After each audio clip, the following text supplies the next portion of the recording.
আজকে একটা দৃশ্য দেখে আমার কলিজাটা জ্বলে গেছে। কি দেখছো? আজকে দেখি আমাদের বাড়ির সামনে দিয়ে এক পীর সাহেব উইরা উইরা যায়। আমারে খোদায় কোন পীর মিলাইল, ওটা তো ল্যাংড়ায় ল্যাংড়ায় হাঁটে। তো পীর সাহেব বলে, আরে পোড়া কপাল, আগে মনে করছিলাম তোর দিলটাই নষ্ট, এখন দিয়ে চোখটিও নষ্ট। কেন? ভালো করে খেয়াল করে দেখো নাই, ওই যে উইরা গেছে আমি ছিলাম, আমিও না উইরা গেছি।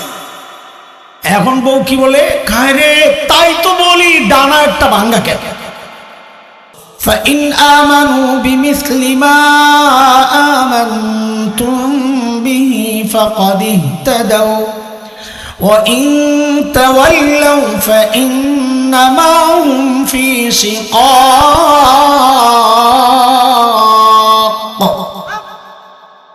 বলে তুমি তোমার তাকওয়াকে সাহাবীর তাকওয়ার সাথে মিলাও। মুত্তাকির ভাব তো নেও, মুত্তাকির পোশাক পরছো, কিন্তু তাকওয়া ঠিক আছে কিনা সাহাবীর তাকওয়ার সাথে মিলাও। কেন মিলাবো? তা আল্লাহ যেন বলেন, কেন মিলাবা? তোমার তাকওয়ার সাক্ষী তোমার আশেপাশের মানুষই তো দেন। আলহামদুলিল্লাহ আলহামদুলিল্লাহি ওয়া কাফা ওয়া সালামুন আলা ইবাদিহিল্লাযীনা ইসতাফা। أما بعد فأعوذ بالله من الشيطان الرجيم. بسم الله الرحمن الرحيم.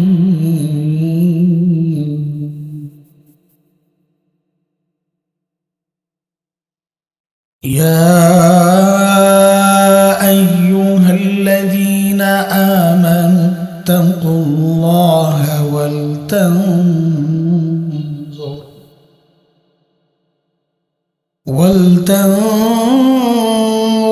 نفس ما قدمت لغد واتقوا الله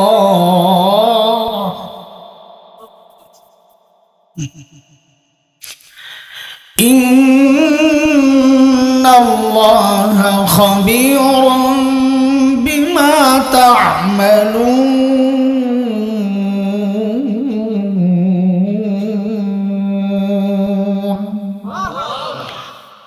آمنت بالله صدق الله العلي العظيم.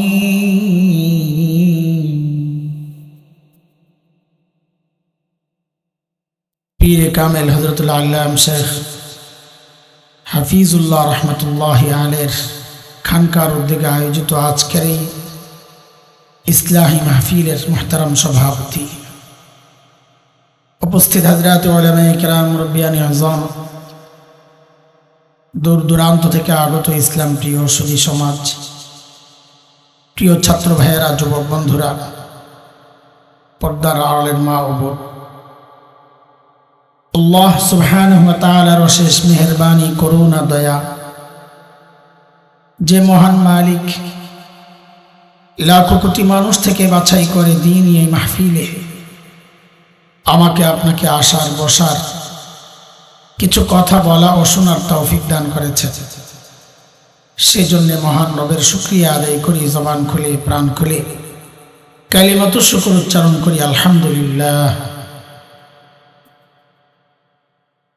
লম্বা সময় থেকে আমাদের অত্যন্ত প্রিয় মানুষ, আমাদের বাবা, জামাই বাবা, ভাইয়ের জামাই তো আমাদেরও জামাই, এক ব্যতিক্রম স্টাইলে তিনি কথা বলেন।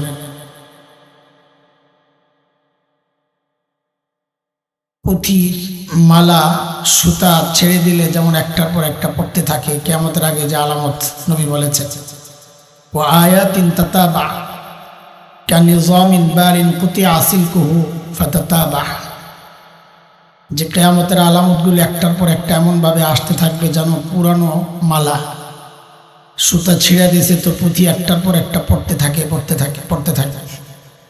একসময় কিয়ামতের আলামতগুলো এইভাবে একের পর আসতে থাকবে। তো আমাদের মুহতারাম মাওলানার বয়ানও তো এমন যে একটার পর একটা খালি বাইর হইতেই আছে, চলছে গাড়ি যাত্রাবাড়ি।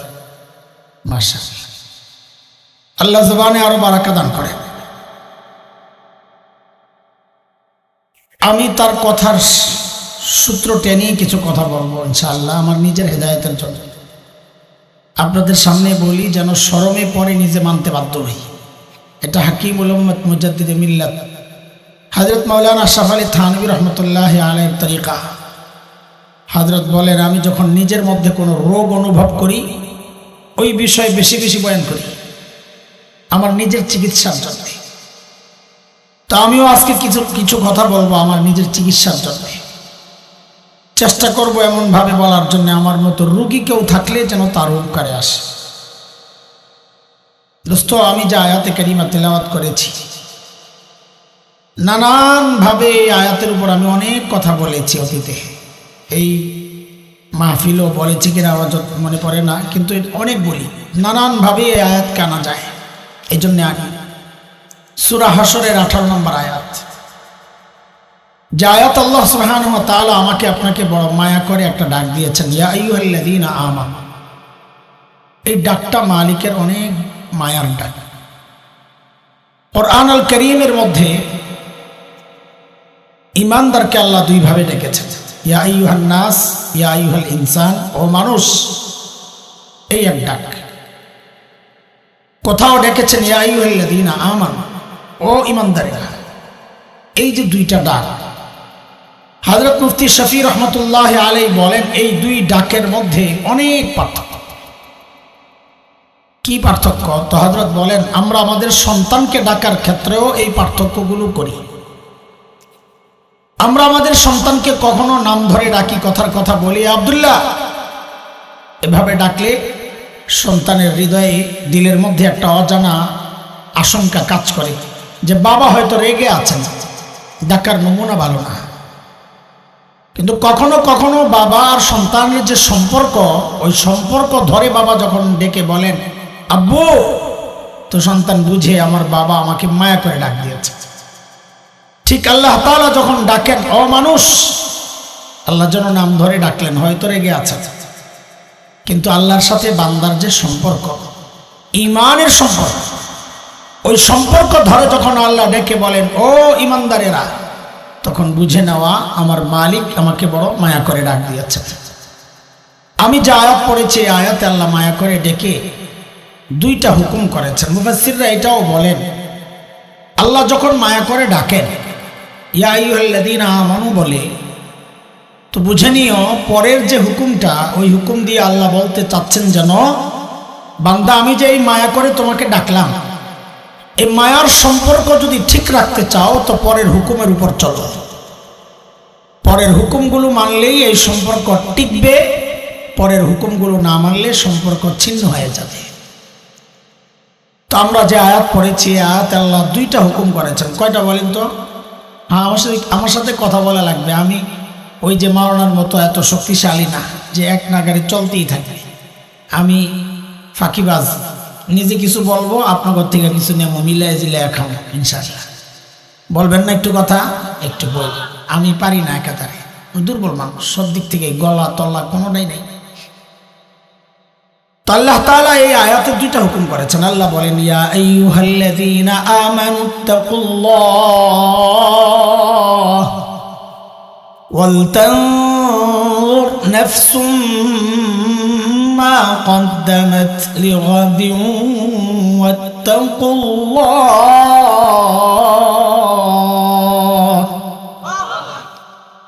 ও ঈমানদারেরা, আল্লাহকে ভয় করো। ভয় কাকে করা লাগে? এরপর আল্লাহ বলতেছেন, ওয়াল তানজুর নাফসুম মা কদ্দামাত লিগাদ। প্রত্যেকটা মানুষের চিন্তা করা উচিত আমার আখিরাতের পুঁজি কি, কামাই কি, সম্বল কি, আমি আমার মালিকের সামনে যে দাঁড়াবো কি নিয়ে দাঁড়াবো। এই চিন্তা শুধু শ্রোতারা করবে, বক্তাবাদ না। এই চিন্তা শুধু মুসল্লি করবে, ইমামবাদ না।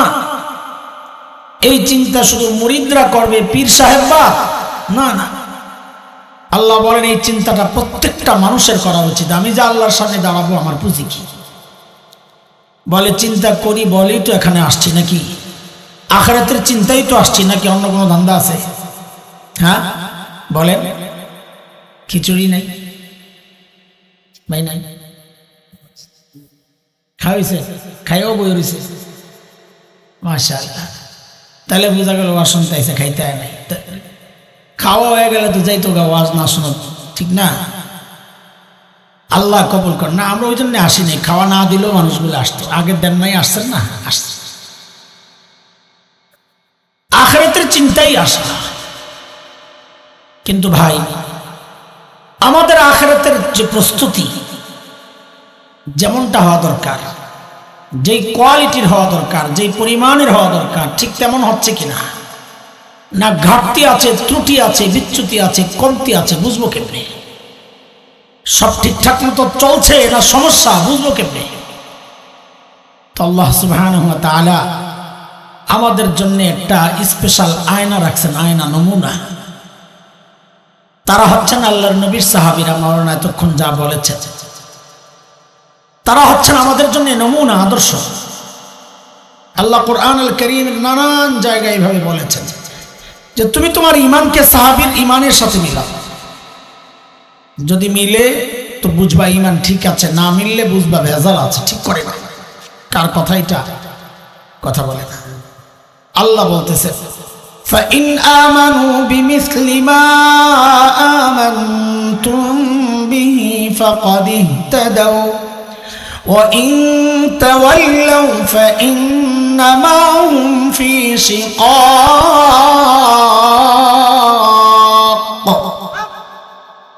বলে তুমি তোমার তাকওয়াকে সাহাবীর তাকওয়ার সাথে মিলাও। মুত্তাকির ভাব তো নেও, মুত্তাকির পোশাক পরছো, কিন্তু তাকওয়া ঠিক আছে কিনা সাহাবীর তাকওয়ার সাথে মিলাও। কেন মিলাবো? তা আল্লাহ যেন বলেন কেন মিলাবা? তোমার তাকওয়ার সাক্ষী তোমার আশেপাশের মানুষই তো দেয় না, বউ স্বীকার করে না তাকওয়া। পিসাবদের খবর লইয়া দেখেন বউ মরি দিয়েছে কিনা। আচ্ছা সব পিসাব তার একরকম না, আমারটা বলি ভাই ভাই নাই, সবার খবর বলে লাভ কি, নিজেরটাই বলে দিলাম। বউয়ের কাছে পিলগিরি চলে না, জানি। এক পিসাব ঘরে যায় খালি বউয়ের চেতা দেয়। অনেক মানুষ আছে আমার বাইরে খুব বড় দাম, কিন্তু ঘরে গেলে বিলাই বিলাই আছেন, এরকম কয় না, ধরা আছে। তা এক পিসাব ঘরে গেলেই বউ খালি চেতা দেয়, বেচারা বড় কষ্টে। একদিন গেছে তো এমন এক চিৎকার মারছে, আরে আল্লাহ! পিসাব বলে এমন ভাবে, আল্লাহ বললাম মনে জনে জিন্দিগি তোমার কিছু দিতেই নেই। দিছেন দিছেন। আজকে একটা দৃশ্য দেখে আমার কলিজাটা জ্বলে গেছে। কি দেখছো? আজকে দেখি আমাদের বাড়ির সামনে দিয়ে এক পিসাব উইরা উইরা যায়। আমারে খোদায় কোন পীর মিলাইল, ওটা তো লেংরায় লেংরায় হাঁটে। তো পিসাব বলে আরে পোড়া কপাল, আগে মনে করছিলাম তোর দিলটাই নষ্ট, এখন দিয়ে চোখটিও নষ্ট। কেন? ভালো করে খেয়াল করে দেখো নাই, ওই যে উইরা গেছে, আমি ছিলাম, আমিও না উইরা গেছি। এখন বউ কি বলে, খায় রে, তাই তো বলি ডানা একটা ভাঙ্গা কেন। বলার বলা কথা, বউর কাছে আমাদের পিরগিরি নাই, চিনি তো। আমার আপনার তাকওয়ার সাক্ষী আমাদের পাশের মানুষরা দেয় না। আর আল্লাহর নবীর সাহাবীরা কেমন মুত্তাকি ছিলেন, তাদের তাকওয়ার সাক্ষী পাশের মানুষরা তো বটেই, আল্লাহ নিজেও সাক্ষী দিয়েছে। কই দিছেন, কেমনে দিছেন এটাও বুঝেন। যিনি পড়ান মাদ্রাসা, স্কুলে, কলেজে, যিনি পড়ান, বোর্ডের পরীক্ষা কি তিনি নেন না আরেকজন নেন? ওই ছাত্রের। ধরেন আমি একজনকে পড়াইছি, যদি বার্ষিক পরীক্ষা হয়, বোর্ডের পরীক্ষা হয়, আমি পরীক্ষা নিব না, আরেকজন নেবে, আরেকজন নেবে। তো আল্লাহ যেন বলছেন আমার নবীর সাহাবীরে তাকওয়া পড়াইছেন নবী, তাকওয়া শিখাইছেন নবী, কিন্তু পরীক্ষা নিছি আমি আল্লাহ। সাহাবীর তাকওয়ার পরীক্ষা কে নিছে? সূরা হুজুরাতের 3 নম্বর আয়াত 26 নম্বর পারা। আল্লাহ বলেন ইন্নাল্লাযীনা ইয়াগুদ্দুনা আসওয়াতাহুম ইনদা রাসূলিল্লাহ উলাইকা আল্লাযীনা ইমতাহানাল্লাহু কুলুবাহুম লিত্তাকওয়া লাহুম মাগফিরাতুন ওয়া আজরুন আযীম।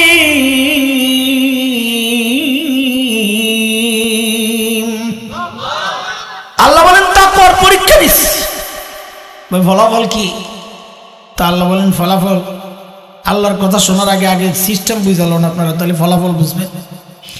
আমাদের কাছে যখন পরীক্ষার খাতা আসে, এখানে অনেক ওলামারা আছে, পরীক্ষার খাতা যখন আসে না, তখন কিছু কিছু খাতা এমন আসে লেখা খুব একটা সুন্দর না, বানান টানানো দিয়ে একটা ভুল টুল হয়েছে, কিন্তু যেই বিষয়টা চাওয়া হয়েছে এত সুন্দর লেখছে, দিল ঠান্ডা।